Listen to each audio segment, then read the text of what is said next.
views expressed in this video are solely those of the host and the guests and do not necessarily reflect the views of any organization or entity that may be affiliated with. We encourage the viewer to conduct their own research.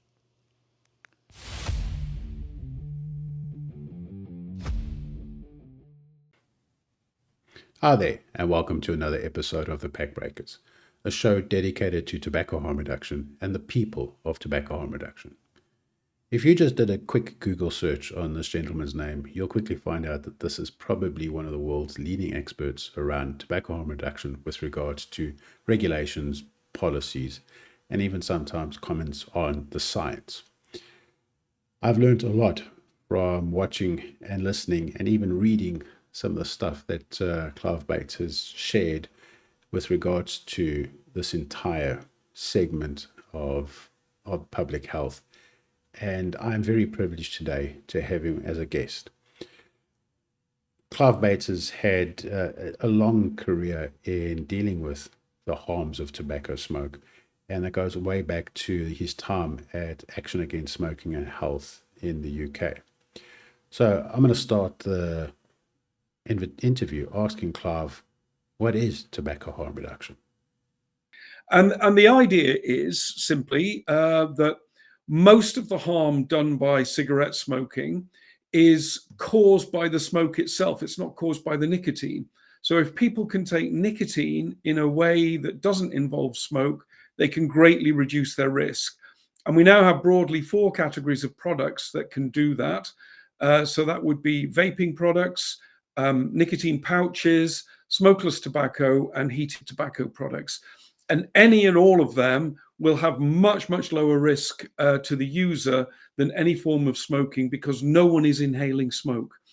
In addition, the broader concept of harm reduction also takes into account harms done by policies. So things like prohibition, taxes, restrictions, and so on that impinge on people.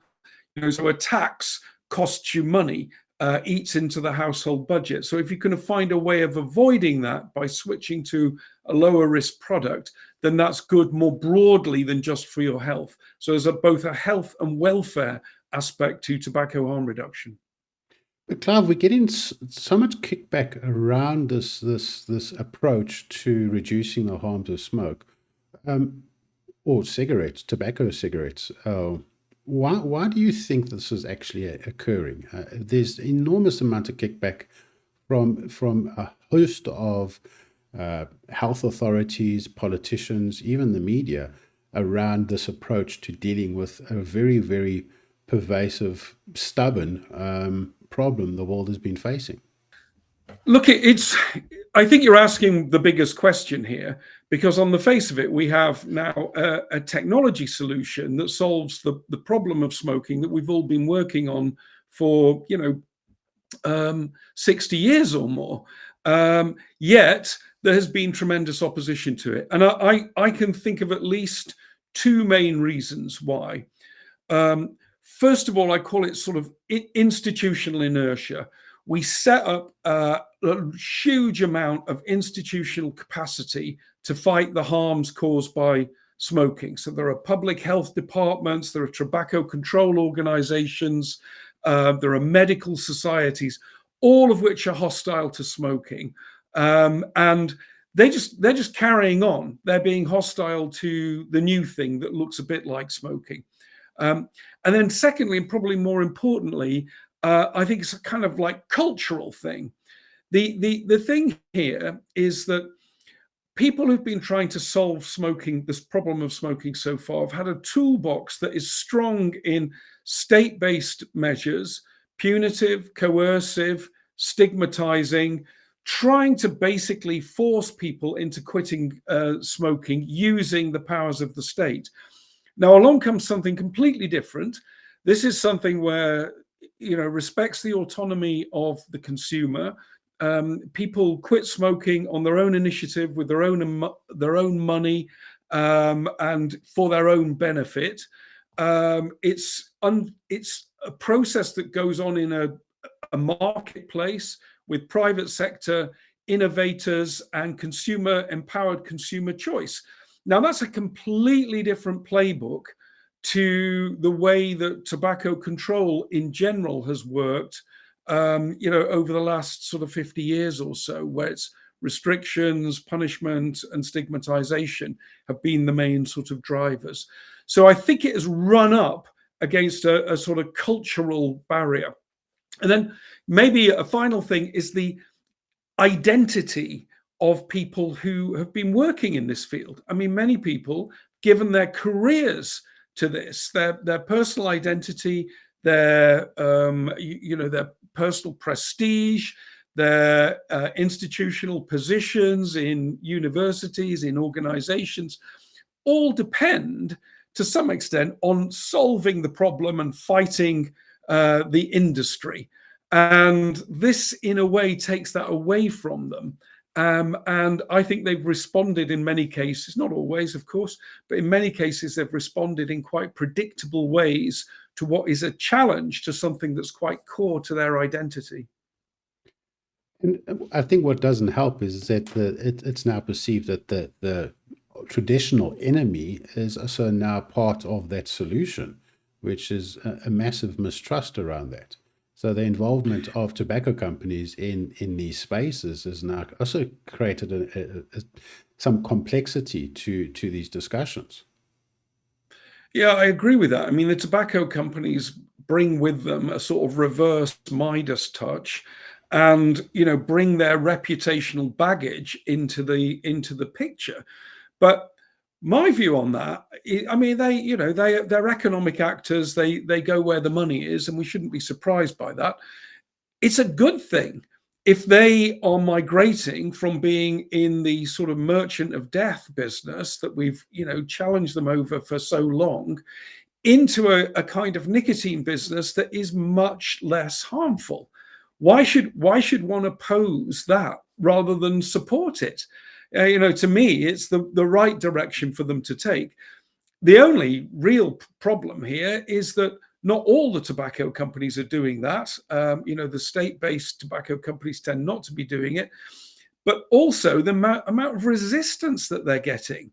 There seems to be a sort of death wish in tobacco control that wants to keep these companies only selling cigarettes and keep their customers from moving to different nicotine products and only having the option to quit completely. Now, that is a strategy that's born to lose. I think it will keep the cigarette market going longer, and it will keep smoking going longer, and it will add to the total burden of disease and premature death. Well, we should have started off with that question, is that in your view and what you have seen over the years in working in the space, is it definitive or almost, not even a question anymore? These new alternatives, if we refer to vaping, nicotine pouches, heat not burn, Swedish snus, are these products as safe as or safer than the traditional consumption or products that people use to consume nicotine, cigarettes, pipes, hookers? Are they safer?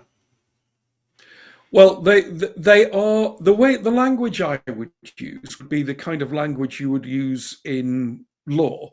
So I would say beyond reasonable doubt, they are far safer than smoking products because of the fundamentals of the chemistry, the physics and biology involved. They do not expose the user to anything like, as much toxicants and, carcinogens as smoking does. So the language is that, in my view, they are likely to pose a small fraction of the risk of smoking.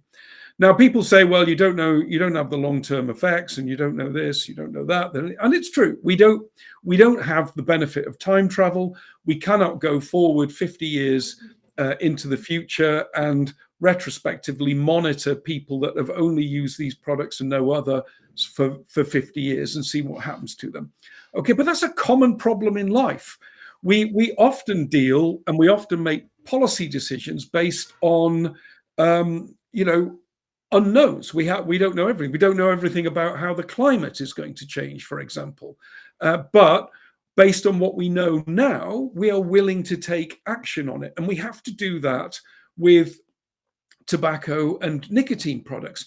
We know for sure that smoking is extremely dangerous and will prematurely end the lives of around a half to 2/3 of the people who use it and continue to use it late in life. We know, roughly speaking, that it will take around 11 to 12 years off the life of people, on average, of people who use it for the long term, and more amongst some of them. So we already have the burning platform. We already have the problem. Then we have to say, well, how much do we know about these other products? And we know a lot. It's not like we're just flying blind and suggesting that people take up vaping or take up pouches, based on no knowledge at all. We know about the biomarkers of toxicant exposure. We know that the emissions are much, much lower in terms of toxicity. So we've got a lot of information. We know that people recover or improve with some chronic conditions when they switch to these things. So if you assemble the full pattern of evidence and you don't demand absolutely incontrovertible truth, which will only be available in 50 years' time after a great deal of epidemiology, we can be sure beyond reasonable doubt that these products are much less harmful. And there is no doubt in my mind about that. And any reasonable policymaker should proceed on the basis that these products are much less harmful than smoking, and take that into account, and that there will be health benefits that follow from it. But then, of course, there's a reverse, or there's another argument saying that is if we go down this path and we use this kind of language, we could see a renormalization, and we could see an uptake of these products amongst the very people that we protest to protect the youth. So if we, they've worked so hard to make smoking almost a taboo, but now we've introduced another set of range of products that appear to be attracting the youth and attracting nicotine naive individuals out there. So we're just renormalizing it, and we're just going to create another issue. What is your comments around that? Yeah, I mean, this is at the heart of the sort of challenging issues here. So, and it's not an easy issue. Let's face it. Nobody wants any kids to be engaged in risk behaviors, and that also includes other risk behaviors like drinking, drink driving, taking drugs, having sex before they're ready, and so on. So there is in society the concept of risk behaviors already, and we generally are uncomfortable with kids doing these things and try to stop them. But let's just think about the young people taking up vaping. The way I think about it is that they fall into two broad categories. The first category is those young people who, in the absence of vaping, would have taken up smoking. Okay. Now, for them, the vaping is highly beneficial. They are diverted away from a much, much more harmful habit, and it will probably save their lives in the long term. The other category is young people who would never have used nicotine or smoked in the first place.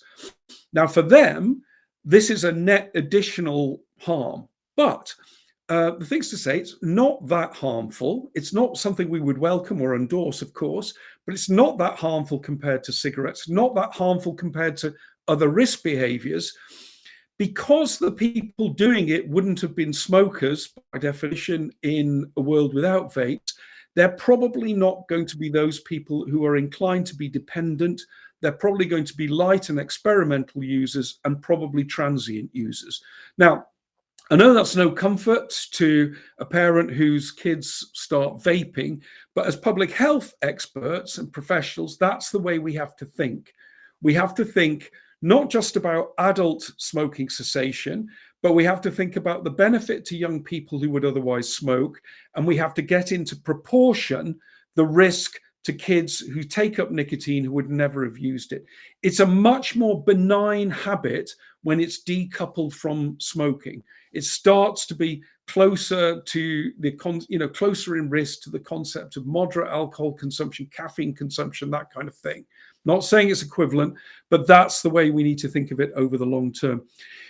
There's probably nothing we can do about it. These things exist in the world. They've been created and invented. We can try to stop them to some extent, but we try too hard, we'll just end up with an illicit market. And that's where we need to turn to Australia for insights. They have tried to make this the tightest possible restrictions you can imagine in Australia, short of banning it completely.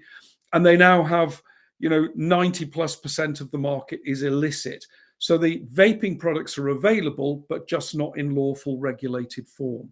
So I don't think it's something you can stop, but it's not something you should try and also obstruct if it gets in the way of adults using these products.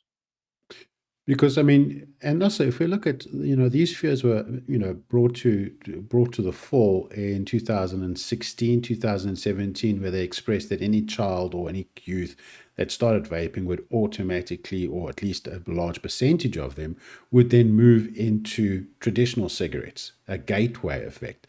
And I've heard you explain the common liability factor around this. But added on top of that, now that we've got some time, almost 10 years since that argument was brought to the fore, is that we're not seeing that gateway effect appearing in, for example, the CDC's National Youth Tobacco Survey. And we also seen a decline in smoking in youth around New Zealand. And those are the two countries that I follow quite keenly. But we're not seeing this. So why do we keep going back to that original fear if it's not being shown in the data? Well, there is no data to show that there's a gateway effect, and you're right. There are two possible explanations for some of the data that we see.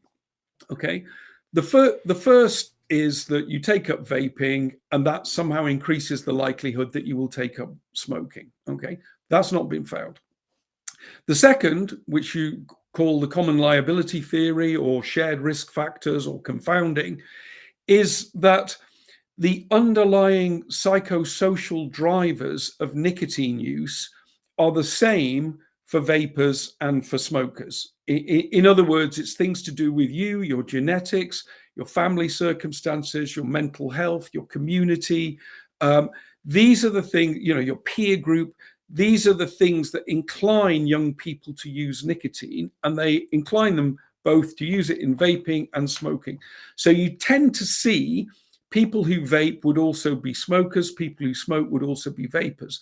Now that actually, if that is the right explanation, that's a good thing, because what it means is that vaping is capable of displacing smoking amongst young people who have a high propensity to smoke.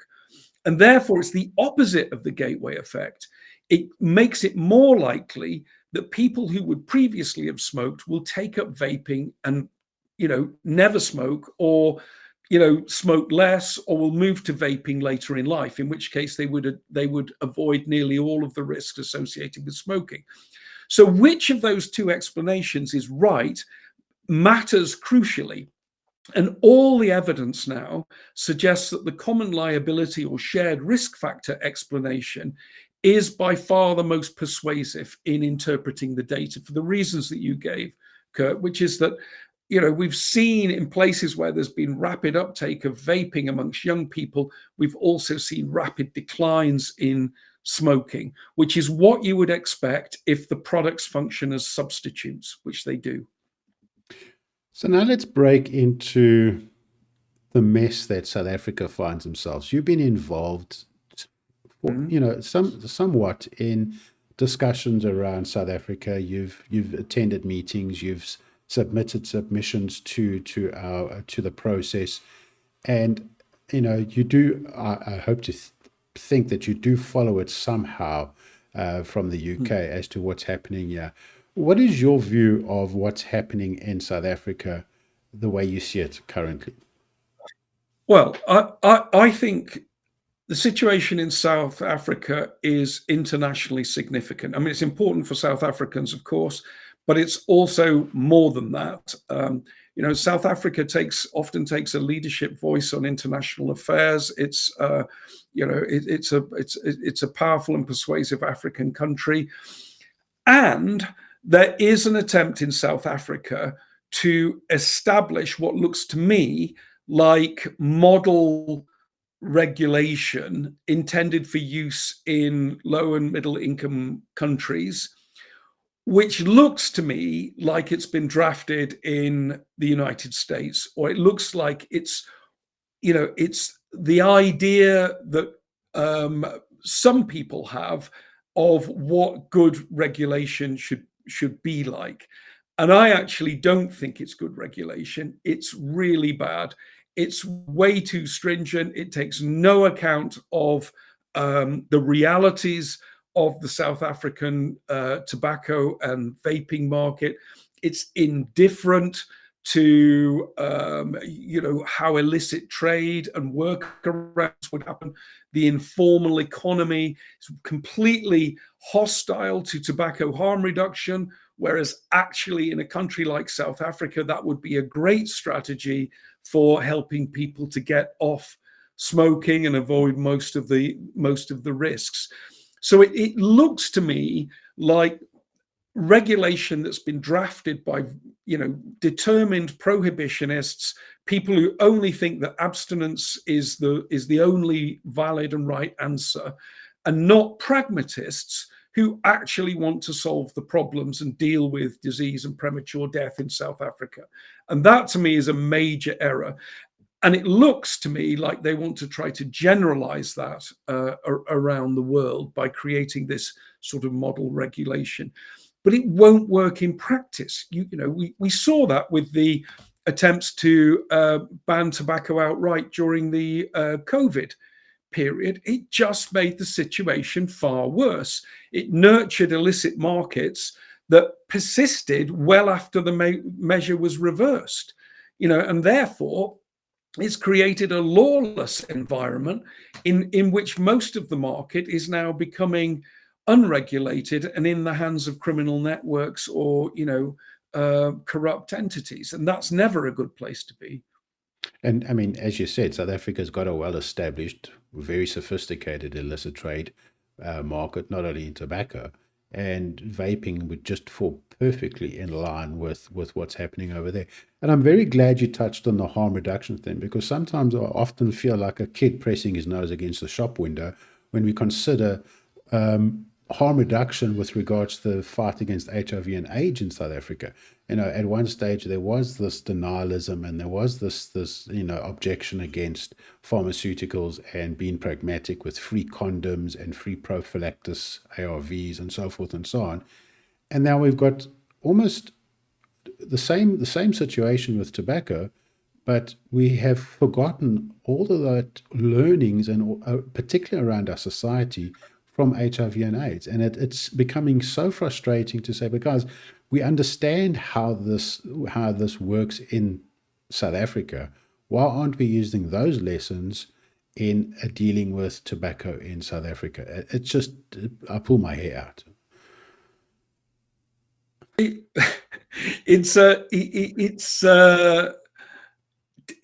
bizarre. I mean, harm reduction in general in public health, whether it's sort of intravenous drug users, sex workers, HIV, condom distribution, you name it, it's tended to be the progressive forces that have said, aha, well, that's a pragmatic way of meeting people where they are at. We will do things that solve their problems in a way that works for them. Now, for some reason in tobacco control, we don't have that. The supposedly progressive people are very rigid about smoking and have this, my way or the highway. You quit smoking and we will beat you with punitive, coercive and stigmatizing measures until you comply. Now, that's odd to me. And I think that persists partly because those people have identified themselves as opponents of the tobacco industry rather than allies of the people who are generally at risk, which is, the people who smoke or whereas the progressives in, say, the drugs field or HIV identify themselves with the people at risk rather than as opponents of the things harming them, if you see what I mean.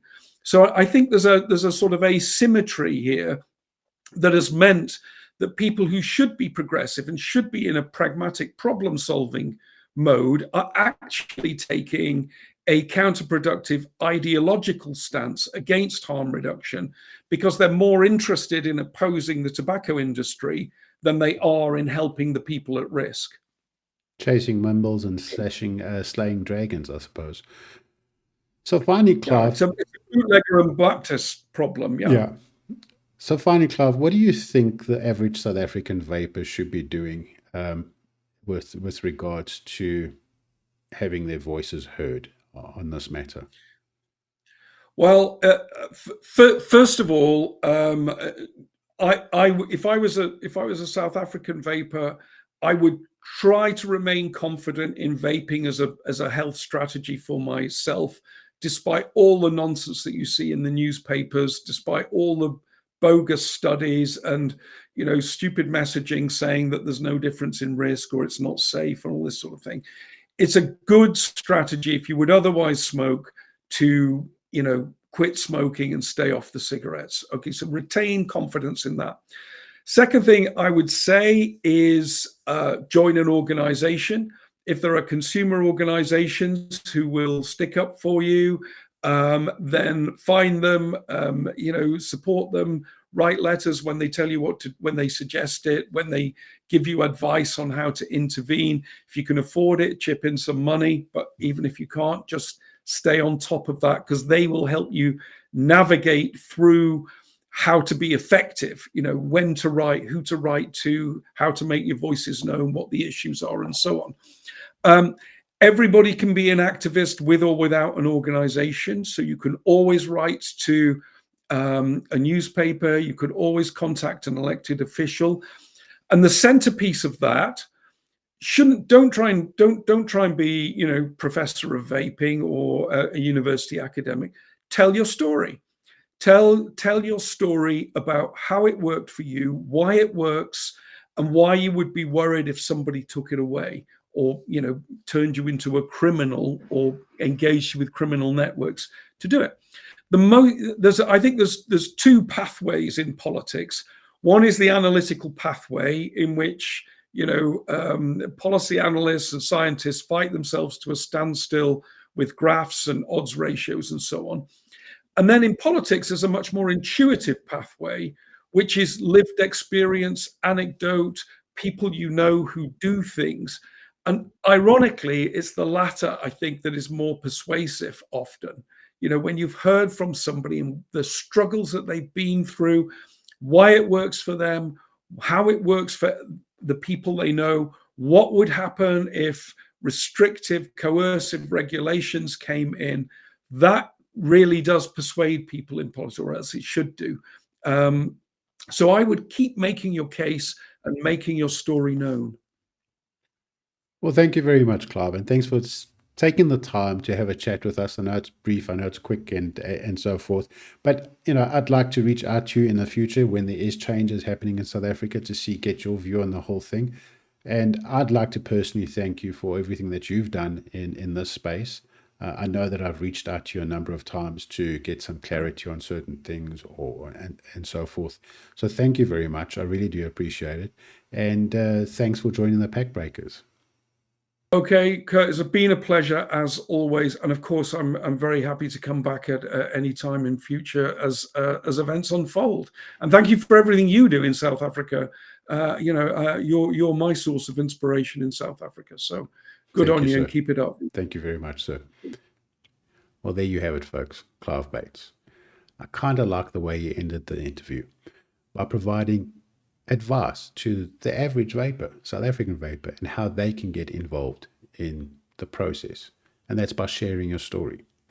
VSML, its platform, has created a form where you can share your story, and that way advise policymakers and maybe even other individuals as to why this particular product or this approach to quitting smoking is so important. So I'm going to include a link over here. So take the opportunity and share your testimonial. If you like what we're doing here, please consider liking these videos, sharing them, and maybe even subscribe to the channel. That will be a great help for us to share what we're doing here with the rest of the world. Until next time, cheers.